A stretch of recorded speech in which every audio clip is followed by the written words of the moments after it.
হ্যাঁ দর্শক, আমরা এখন যে ধনবাড়ি বাস স্টেশনে যে আমাদের এক ছাত্র ভাই সে যে ট্রাফিকের যে দায়িত্ব পালন করতেছে।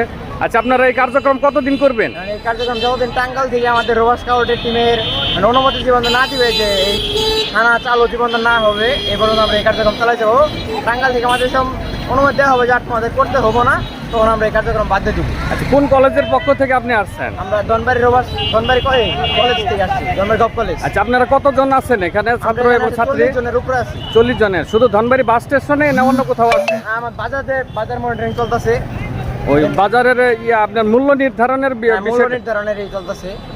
আচ্ছা, এই ধনবাড়িবাসীরা প্রতিক্রিয়া কেমন বুঝতেছেন? প্রতিক্রিয়া তারা বলতেছে যে আগের চেয়ে অনেক ভালো, আগের চেয়ে ভালো। আগের চেয়ে ভালো, গাড়ি ঘোড়া এখন বাসস্ট্যান্ডে জামজট নাই, তাদের জিজ্ঞেস করতে পারেন যে এখন আগের চেয়ে।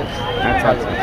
এখানে আছে আপনাদের নব স্কুলেরও আছে, আরও নব স্কুলের স্কাউটরাও আছে, মানে সকল স্কাউটরাই আছে, আবার স্টুডেন্টরাও আছে, সবাই আছে।